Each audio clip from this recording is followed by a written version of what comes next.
Very good morning, students. Hope you are fit and fine. So, in previous lecture, I told you about the causes of the revolt of 1857. Now, there were two topics which I have not explained. I thought that you were knowing that those topics, but there are some queries about this. That was, first of all, that was subsidiary alliance and doctrine of lapse. These policies were harsh policies which were used by Britishers on Indians.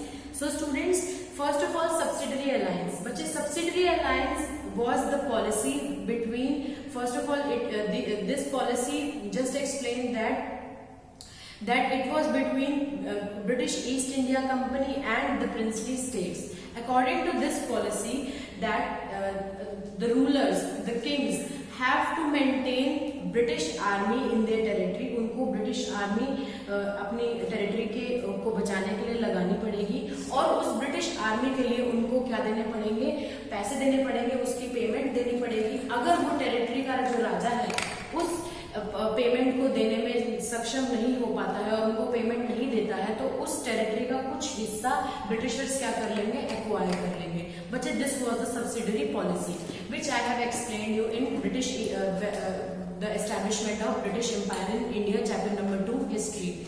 Now second topic was doctrine of lapse. But doctrine of lapse was the policy. Again, this was a very harsh policy which was used by Britishers on the Indians. And according to this policy, actually this policy was introduced by Lord Dalhousie.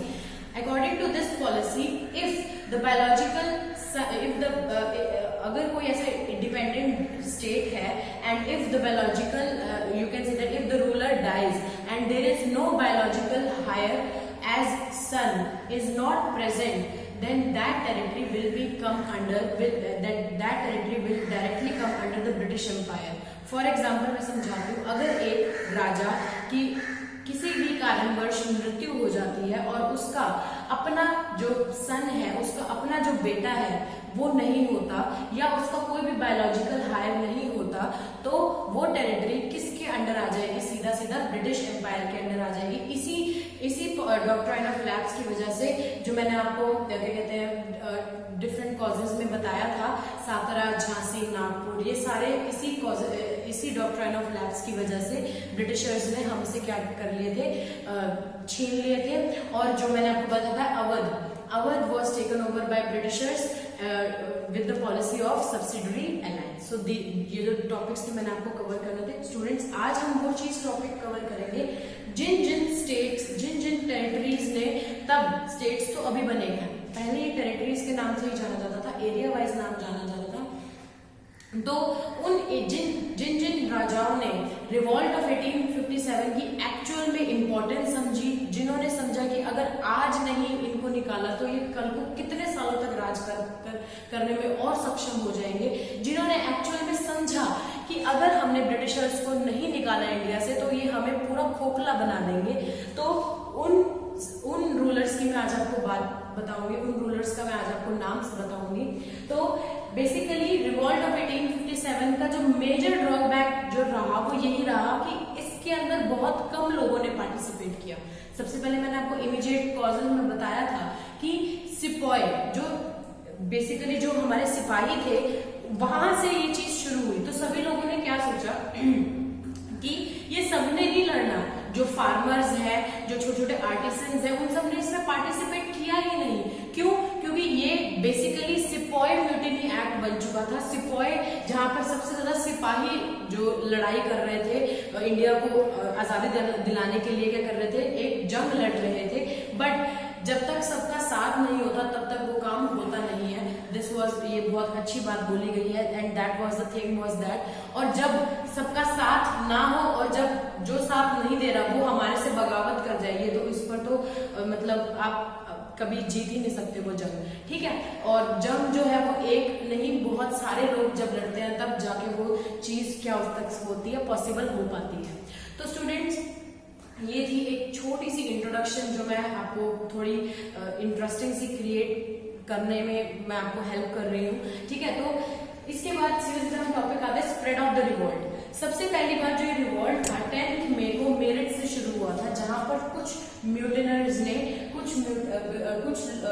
Rebellions ने, जो rebellion लड़ाई होती है, rebels जो उस लड़ाई को लड़ते हैं, कुछ रेबल्स ने क्या किया, एक्चुअल में लड़ाई शुरू करी और 10 में उन्होंने वहां पर बड़े बड़े ऑफिसर्स को मार गिराया, ठीक है, और सीधा वो वहां से चलने लगे, सीधा कहाँ चले, दिल्ली तक। जब वो दिल्ली में आए तो बहादुर शाह जफर टू ने क्या किया, उनका सहयोग किया और उन्होंने कहा दैट आई विल बी, और मैं आपका प्रतिनिधि बनूंगा, मैं आपका गवर्नर बनूंगा और मेरे अंडर ये रिवॉल्ट ऑफ 1857 क्या होगा, पूरा का पूरा निर्देश होगा, पूरा का पूरा मैं आपको बताऊंगा और आपका पूरा हर तरीके से हेल्प करूंगा।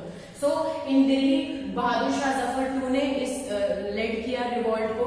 फिर दिल्ली से होते होते देन कानपुर के अंदर जो नाना साहेब हैं उन्होंने क्या कहा कि जो क्या कहते हैं, क्या कहते हैं, नाना साहेब ने अपने आप को गवर्नर घोषित किया, ठीक है, और अपने एरिया का, कानपुर का। और फिर उसके बाद क्या आया, लखनऊ के अंदर बेगम हजरत महल ने बहुत सपोर्ट किया, लेड किया रिवॉल्ट को, ठीक है, और उन्होंने अपने बहुत सारे जाबाज, अपने बहुत सारे सोल्जर्स भी इसके अंदर एड ऑन किए, ठीक है। उसके बाद झांसी खूब लड़ी मर्दानी, वो तो झांसी वाली रानी थी। ये तो कहानियां आप अपने बचपन में भी सुनते आए हैं। तो झांसी जो मेन फेमस है वो अपनी रानी लक्ष्मीबाई की वजह से फेमस है। अपनी रानी लक्ष्मीबाई के वो दृढ़ निश्चय से फेमस है कि उन्होंने अपने खून का एक एक कतरा अपने देश को समर्पित किया, अपने देश की मिट्टी को समर्पित किया। और उनके इस मोटिवेशन को हम जब सुनते हैं, जब हम पढ़ते हैं, तो हमें ये लगता है कि हमारी जो देश की मिट्टी है वो अगर एक जाबाज के लिए इतनी प्यारी हो सकती है तो हमारे लिए क्यों नहीं हो सकती। झांसी के अंदर रानी लक्ष्मीबाई ने क्या कहते हैं लेड किया। अच्छा, यहाँ पर क्या हुआ कि रानी लक्ष्मीबाई अपनी जब लड़ाई लड़ रही थी, जब वो ब्रिटिशर से आमने सामने लड़ रही थी, तो जो झांसी है वो हार गई थी, ठीक है। तब रानी वहां से भागकर ग्वालियर पहुंच गई थी। तो ग्वालियर में भी उन्होंने फिर तांत्या तोपे, यहाँ पर तांत्या तोपे जो कानपुर के हैं, उन्होंने कानपुर में रहे बिना लड़ाई करी और सबसे ज्यादा जो लड़ाई करी वो तांत्या तोपे ने करी, ठीक है। कानपुर के अंदर उन्होंने पूरा का पूरा मतलब ब्रिटिशर्स की जो नाक में दम करके रखा हुआ था तांत्या तोपे ने। फिर रानी लक्ष्मीबाई ने ग्वालियर को रिकैप्चर किया, ठीक है, और उसके ऊपर वहां पर तांत्या तोपे के साथ उन्होंने लड़ाई करी। फिर वहां से उन्होंने लेड किया पूरा का पूरा रिवॉल्ट को। उसके बाद बरेली के अंदर भक्त खान थे जिन्होंने रिवॉल्ट को लेड किया। फैजाबाद के अंदर अहमदुल्ला शाह थे जिन्होंने रिवॉल्ट को लेड किया। और रामगढ़ के अंदर बचे रानी अवंतीबाई थी, रानी अवंतीबाई लोधी थी जिन्होंने सबसे ज्यादा, you can say that. So students, these were the places जिन्होंने सबसे ज्यादा स्प्रेड, जहां पर सबसे ज्यादा रिवॉल्ट बहुत ज्यादा आक्रामक था, ऑफिसर्स को मारा जा रहा था, उनके ब्रिटिश ऑफिसर्स को मारा जा रहा था, उनकी पूरी फैमिली को मारा जा रहा था, सीधा सीधा वहां पर उनके बच्चों, उनकी बीवियों को मारा जा रहा था, ठीक है। और ब्रिटिशर्स के बहुत सारे ऑफिसर्स को सीधा सीधा जलाया जा रहा था। तो बेसिकली जो इंडिया का अभी कह लो मिड एरिया है, वहां पर सबसे ज्यादा, मैंने आपको मैप बनाकर दिखाया है बच्चे, इसके अंदर जो मिड एरिया है वहां पर सबसे ज्यादा जो रिवॉल्ट ऑफ 1857 का इम्पैक्ट रहा, विच वॉज पेशावर, मुल्तान, फिरोजपुर, मेरठ, लखनऊ, बनारस, झांसी, संबलपुर, सागरा, कोटा, दिल्ली और भी बहुत सारे हैं। तो ये वाले एरियाज बिल्कुल आगे कह सकते हैं बिल्कुल मिड ऑफ द इंडिया, जहां पर सबसे ज्यादा you can say that Indians ने सहयोग किया और रिवॉल्ट को एक्चुअल में वर्किंग में लेकर आए। अब बच्चे, रिवॉल्ट जब चल रहा था, बहुत सारे स्टेट्स प्रॉब्लम्स में थे और ब्रिटिशर्स का एक्चुअल में काफी ज्यादा नुकसान हो रहा था। तो ब्रिटिशर्स ने बहुत सीरियस डिसीजन लेना चाहते थे, सीरियस डिस्कशन कर रहे थे। तो उसके अंदर उन्होंने कहा, British thought very seriously to repress the revolt. बच्चे, एक तो होता है रिप्रेस और एक होता है सप्रेस। सप्रेस का मतलब होता है किसी चीज को रोक लगाना, किसी चीज को रोकना। बट जो रिप्रेस का मतलब होता है, रिप्रेस का मतलब होता है कि आप अपने एक इमोशन को, या वो गुस्सा हो, या वो खुशी हो, या वो रोना हो, या फिर किसी भी वे में आप उस इमोशन को क्या कर लेते हो, कंट्रोल कर लेते हो। ब्रिटिशर्स बहुत स्मार्ट थे। उन्होंने क्या सोचा कि अगर हम अपनी सफरिंग्स को दिखाएंगे तो हम क्या बन जाएंगे, हम ये दिखेगा कि हम ब्रिटिशर्स क्या होंगे, हार गए हैं। उन्होंने इस चीज को रिप्रेस करना चाहा, उन्होंने अपने इमोशन को छुपाया इंडियन से कि हमें कुछ फर्क नहीं पड़ा, हमें कोई लॉस नहीं हुआ, ठीक है। और अंदर ही अंदर उन्होंने क्या किया, इस चीज को बंद करना शुरू कर दिया और बाहर से, इंग्लैंड से अपने बड़े बड़े ऑफिसर्स, अपने बड़े बड़े ऑफिशियल्स उन्होंने बुला लिए, ठीक है। कंपनी ब्रॉड द एनफोर्समेंट्स में उन्होंने अपने बड़े बड़े ऑफिसर्स बुला लिए जिन्होंने अच्छे अच्छे प्लान्स बनाए कि हर एक एरिया को किस तरीके से रिकैप्चर करना है। और बहुत जल्दी जल्दी क्या हुआ, क्योंकि हमारे पास ज्यादा मैन पावर नहीं थी, हमारे पास ज्यादा रिसोर्सेज नहीं थे, हमारे पास ज्यादा अच्छे इक्विपमेंट्स नहीं थे, जिसकी वजह से बेसिकली हमने इस रिवॉल्ट के अंदर लैग किया। तो दिल्ली रिकैप्चर कर लिया गया 1857 के अंदर। लखनऊ को और दिल्ली के अंदर जो बहादुर शाह जफर टू थे, इनको प्रिजन में डाल दिया गया जहां पर इनकी मृत्यु हो गई कुछ सालों बाद, ठीक है। Lucknow was taken over in 1858। Jhansi को भी ऑक्यूपाई कर लिया गया और रानी लक्ष्मीबाई को हरा दिया गया और उनकी मृत्यु हो गई 1858 में। तांत्या तोपे को ग्वालियर छोड़ना पड़ा, ठीक है। तांत्या तोपे ने ग्वालियर छोड़ दिया और वो वहां से भागकर साउथ में चले गए, जहां पे उनको फिर रिकैप्चर किया गया और उनको सीधा सीधा सूली पर चढ़ा दिया गया, हैंग कर दिया गया इन 1859।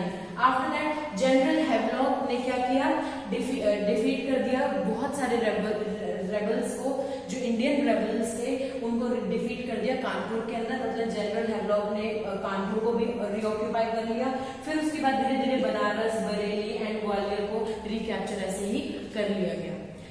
Thank you, students.